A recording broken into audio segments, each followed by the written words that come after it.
오늘 이제 36절, 누가복음 24장 36절 우리가 같이 보도록 하겠습니다.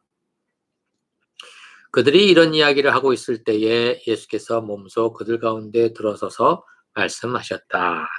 너희에게 평화가 있어라. 그들은 놀라고 무서움에 사로잡혀서 유령을 보고 있는 줄로 생각하였다. 예수께서는 그들에게 말씀하셨다. 어찌하여 너희는 당황하느냐? 어찌하여 마음에 의심을 품느냐? 내 손과 내 발을 보아라. 바로 나다. 나를 만져보아라. 유령은 살과 뼈가 없지만 너희가 보다시피 나는 살과 뼈가 있다. 이렇게 말씀하시고 그는 손과 발을 그들에게 보이셨다. 그들은 너무 기뻐서 아직도 믿지 못하고 놀라워하고 있는데 예수께서 그들에게 말씀하셨다. 여기에 먹을 것이 있느냐? 그래서 그들이 예수께 구운 물고기 한 도막을 드렸다. 예수께서 받아서 그들 앞에서 잡수셨다. 예수께서 그들에게 말씀하셨다. 내가 전에 너희와 함께 있을 때에 너희에게 말하기를 모세의 율법과 예언서와 시편에 나를 두고 기록한 모든 일이 반드시 이루어져야 한다고 하였다. 그때 예수께서는 성경을 깨닫게 하시려고 그들의 마음을 열어주시고 그들에게 말씀하셨다. 이렇게 기록되어 있다. 곧 그리스도는 고난을 겪으시고 사흘째 되는 날에 죽은 사람들 가운데서 살아나실 것이며 그의 이름으로 죄사함을 받게 하는 회개가 모든 민족에게 전파될 것이다 했다. 예루살렘에서부터 시작하여 너희는 이 일의 증인이다. 보아라, 나는 너희에게 보낸다. 그러므로 너희는 위로부터 오는 능력을 통해 머물러 있어라. 그리고 예수께서는 그들을 밖으로 베다니까지 데리고 가서 손을 들어 그들을 축복하셨다. 예수께서는 그들을 축복하시는 가운데 그들에게서 떠나 하늘로 올라가셨다. 그들은 예수께 경배하고 크게 기뻐하면서 예루살렘으로 돌아가서 하나님을 찬양하면서 날마다 성전에서 지냈다. 아멘. 정란자매님 들어오셨어요. 야. 자, 오늘은 이제 누가복음의 마지막 피날레를 장식하는 날입니다. 여기 36절에 보면 그들이 이런 이야기를 하고 있을 때라고 한 것은 어저께 우리 봤던 내용이죠. 그들이 지금 예루살렘으로 다시 모여들었어요. 그렇죠. 모여들어서 지금 그 엠마오로 가던 그 제자들도 돌아오고 해서 지금 33절에 보면 11제자와 또 그들과 함께 있던 사람들이 모였다. 여기는 11제자와 함께 다른 이제 제자들까지 이제 모였다는 것이죠.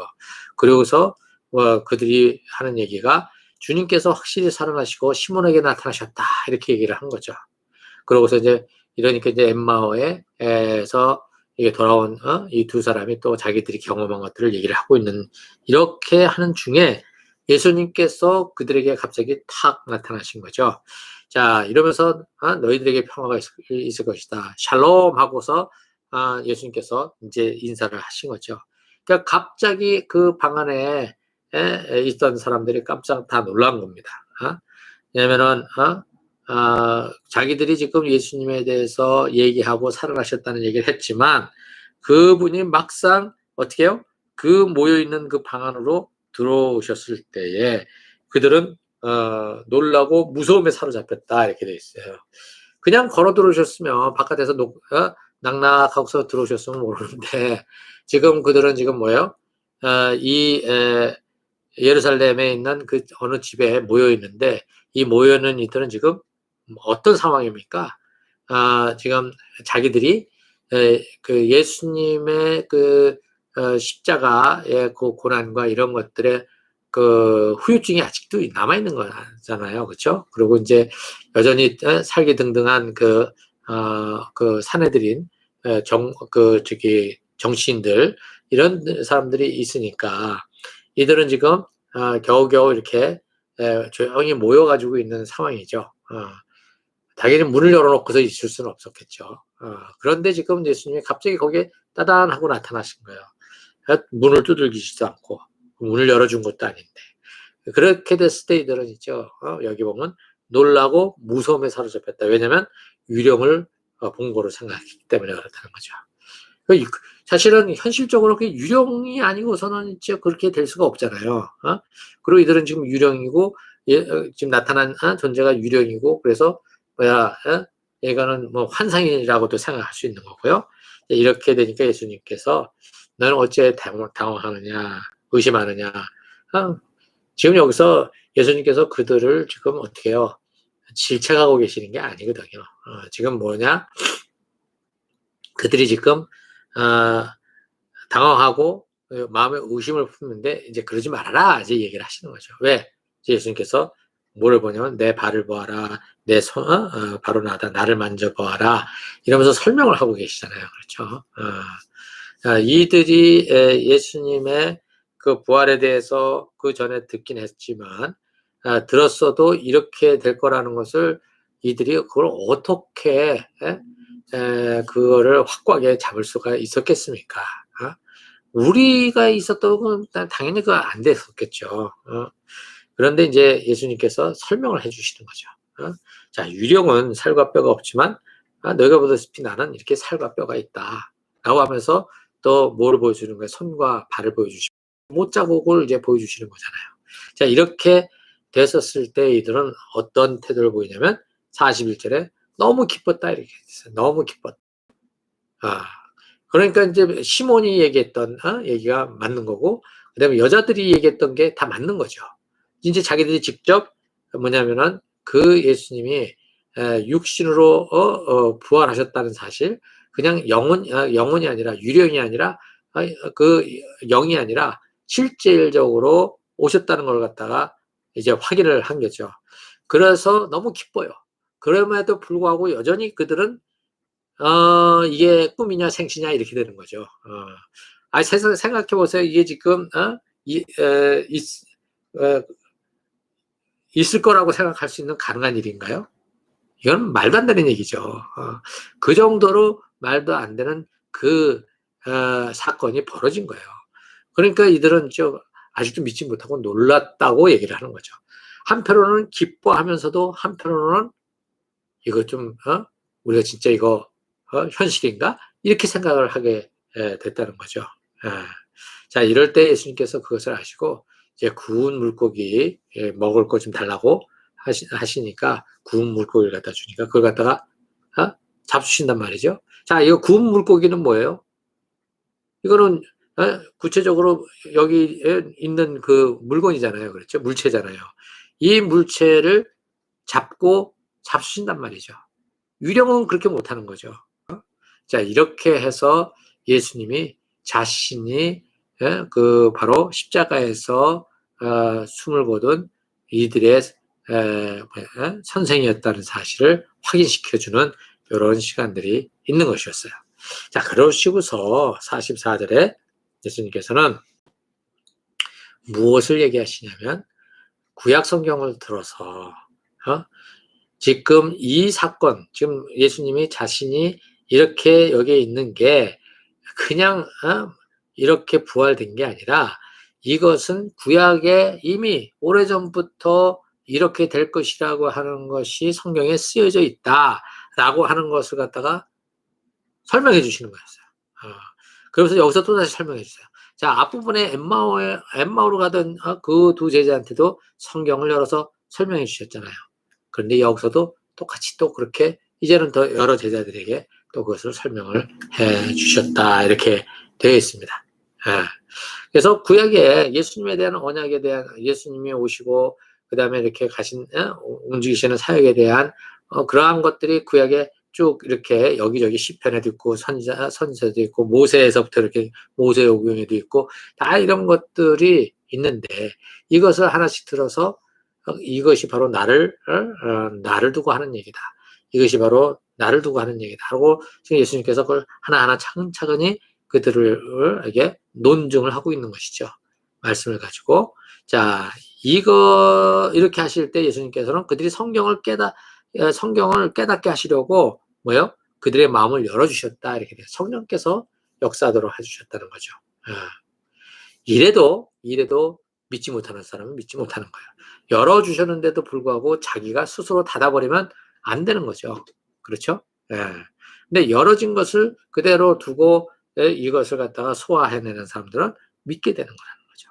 자, 이게 바로 오늘도 여기서 얘기되어지는 것은 예수님의 부활의 사건을 그냥 부활했던 사건으로만 두지 아니하고 이것이 진리다, 이것이 참이다 라고 하는 것을 어떻게 해요?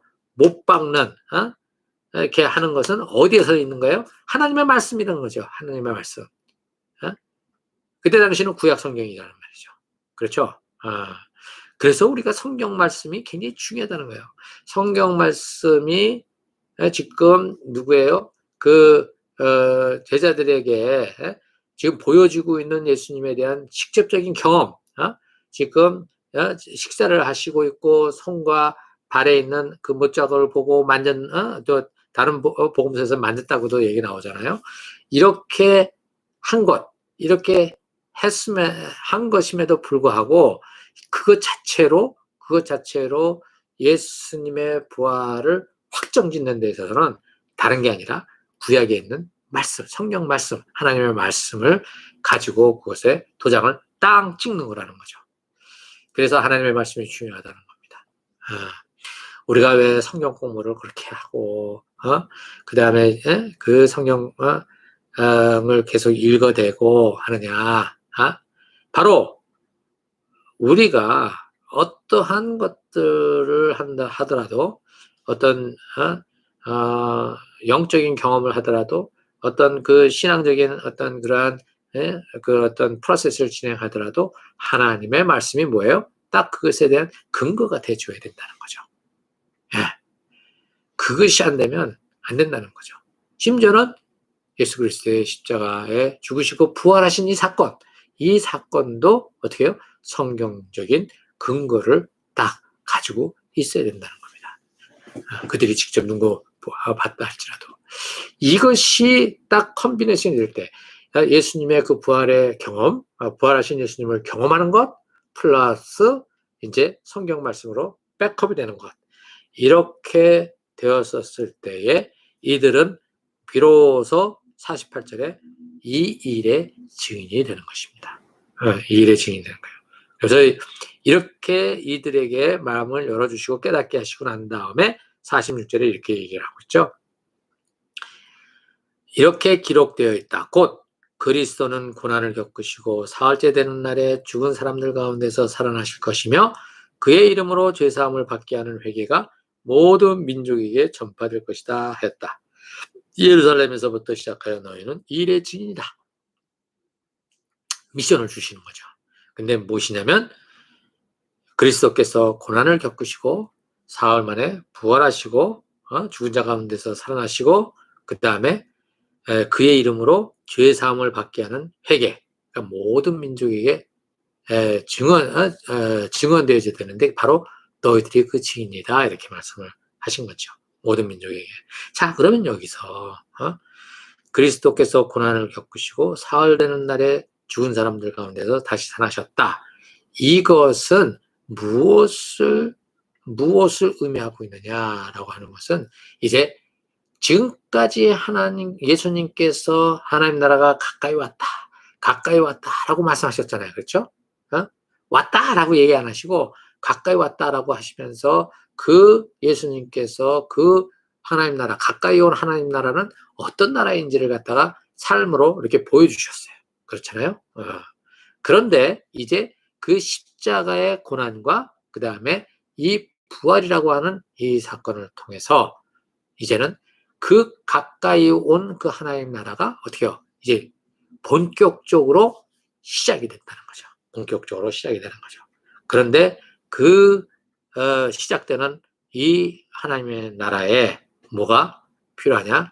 사람들이 들어와야 되는데 어떤 일이 일어나냐면 죄 사함을 받게 하는 회개. 지금 하나님 나라가 이제 이 부활을 통해서 하나님 나라가 이제 시작이 된다 이렇게 됐잖아요. 왜냐하면 부활은 무엇입니까? 부활은 바로 미래에 있을 완성된 하나님의 나라, 그것을 예수님이 끌고 들어와서 여기에서 부활하신 예수님을 통해서 그걸 보여주시고 있는 거예요. 보여주시고 있는 거예요. 이게 지금 부활의 의미거든요. 예수님께서 다시 미래에 있을 그 사건을 예수님께서 오늘 여기에서부터 시작한다라고 지금 보여주시는 거예요. 그래서 영어로 얘기하면 presence of the future가 되는 거예요. 미래를 살아내는 삶이 오늘 여기서 시작된다. 이게 부활의 의미거든요. 근데 그것의 첫 열매가 누구냐면 예수님이시고 그것을 주도해서 가시는 분이 바로 예수님이시다. 이게 지금 이제 여기 나오는 거예요. 근데 그 나라에 들어오려면 그 나라 안으로 들어오려면 어떤 일이 벌어져야 된다고요? 회개하는 일이 벌어져야 된다. 자, 이거는 앞에서 계속해서 예수님께서 얘기했던 거예요. 천국이 가까워 왔다. 어떻게 해요? 회개하라. 그리고 복음을 믿어라. 이렇게 얘기를 하셨잖아요. 천국이 가까워 왔다. 회개하라. 회개하라. 천국이 가까웠다. 이렇게 말씀하셨거든요. 그 회개했다는 것은 뭐예요? 그 회개에 대해서 하나님이 받아주셨다. 이건 죄 사함을 받았다. 그러면 그 사람은 어떻게 돼요? 하나님 나라에 들어오는 거래요. 자, 여기서 회개라는 것은 어떤 것을 의미합니까? 아이고, 하나님 죄송합니다. 저 잘못했습니다. 용서해 주세요. 됐지? No, 그거 아니라는 거죠. 여기서 회개라는 것은 어떻게 해요? 내가 지금까지 딴 것을 보고 살아왔습니다. 주님, 내가 딴 것을 목표로 살았습니다. 이제는 내가 그것을 내려놓고 어떻게 하는 거예요? 이제는 하나님 당신만을 바라봅니다. 하나님 나라의 그 가치를 붙들겠습니다. 예수님의 그 말씀에만 순종하겠습니다. 이게 회개인 거예요. 이 회개, 이렇게 터닝 포인트를 해서 걸어가겠다고 결정하고 걸어가는 그 순간에 무엇이 일어나느냐? 하나님의 용서가 그들에게 이루어지고 그들을 하나님 나라의 자녀로 품어 가신다는 거죠. 오케이? 그들 안에 하나님 나라가 임하는 것입니다. 하나님의 나라가 임하는 거예요. 근데 그 하나님의 나라는 어떤 하나님의 나라냐? 지금 미래에 있을 영원한 나라, 부활의 나라, 완성될 그 나라가 여기서 우리들에게 뭐냐면 경험되어진다는 거죠. 지금까지 살아왔던 그러한 어둠의 삶이 아니라 이제는 새로운 삶의 자리로 들어간다. 이렇게 되는 겁니다. 그게 나 혼자만이 아니라 어떻게 해요? 우리가 함께 그러한 것을 만들어간다. 이렇게 되는 것입니다. 이게 지금 여기에 뭐냐면 이 일의 증인이 너희들이다. 이렇게 얘기를 하는 거예요. 이 교회가 이 예수를 따르는 그룹이 이제 그것들을 어떻게 해요? 세상에 지금 보여주는 거죠. 이렇게 보여주는 거예요. 드러내는 거죠. 증인으로서. 하나님 나라는 이런 것이야. 이 교회를 통해서 하나님 나라가 뭔지를 보여줘야 되는 거예요. 근데 이 세상은 어때요, 지금요? 교회가 하나님 나라를 보여주지 못하고 있어요. 과연 우리 교회는 그런 나라를 보여주고 있는가요? 우리가 살아가는 1터, 3터에서 그러한 하나님 나라의 백성으로서의 모습들이 드러나고 있는가요? 우리는 이 부분에 있어서 우리 자신들을 솔직하게 하나님 앞에 보여주고 우리 자신들이 지금 증인된 삶이 어떤 것인가를 생각해 봐야 될 때가 되는 것이죠. 이 부활 사건은 그냥 신화적인 얘기가 아니에요. 신화적인 얘기가 아니에요. 이거는 이미 역사적인 사실이고 그것 때문에 지금 여기에 있는 사람들 왜 나중에 어디에요? 고린도 전서에 가보면 500명이 넘는 사람들이 다 이 부활하신 예수님을 목격했다 이렇게 되어 있거든요. 그들 모두가 한결같이 뭐예요? 그 박해와 박해와 그 핍박을 감당해내고 죽음도 불사했었던 사람들이에요. 왜 그렇게 할 수 있었습니까? 부활하신 예수님을 봤기 때문에. 그래서 그분들이 그분들이 그 예수님을 보고 자기들이 소망을 가지게 된 거잖아요. 그렇죠? 그 예수님을 믿게 되고 소망을 갖게 되고 그렇게 소망을 갖게 됐었을 때 그들은 무엇을 비로소 할 수가 있었어요? 여기서 지금 일어날 수 없는 그 사랑이라고 하는 그 행위를 할 수가 있어요. 수고를 할 수가 있었던 것이죠. 여러분들 믿음, 소망, 사랑 이게 그냥 나오는 얘기가 아니라는 것입니다. 이 부활에 대한 이것을 목격하고 그렇게 됨으로 말미암아 누구를 신뢰하게 됩니까? 예수님을 신뢰하게 되고 그를 붙들고 걸어갈 때 그들은 이 부활을 통해서 미래가 오늘로 왔다는 사실을 알고 그 다음에 미래에 어떤 일들이 벌어질 것인지를 자기들이 붙잡는 거죠. 그렇죠? 그게 소망이잖아요. 그러면서 이 땅에서 그냥 살았으면 사랑할 수 없는 그런 상태를 지금 여기서 사랑을 연습해가는 삶을 살아가는 겁니다. 이렇게 될 때에 거기에 분명한 뭐가 생기는 거예요? 예수님이 주님이라고 하는 그 뭐냐면은 메시지가 전달되는 것이죠. 자, 50절 가볼까요? 예수께서 그들을 베다니까지 데리고 가서 손을 들어 그들을 축복하시고 그들을 축복하신 가운데 그들에게서 떠나 하늘로 올라가셨다. 이렇게 되어 있어요. 살아계셔서 역사하시는 그 부활하신 예수님께서 승천하셔서 이제 하나님 보좌 옆에 앉아 계신다. 그분은 이제 뭐예요? 이 땅에 임한 하나님 나라의 주권자로서 통치하고 계신다는 것이죠. 그래서 52절에 그들은 예수님을 경배했다 이렇게 되어 있습니다. 이때 경배는 이제 그분을 신으로 하나님과 동등하신 분으로 어떻게 하는 거예요 지금? 그들은 인정하고 그분을 모셨다는 거죠. 제가 어저께도 얘기했나요? 유대인들은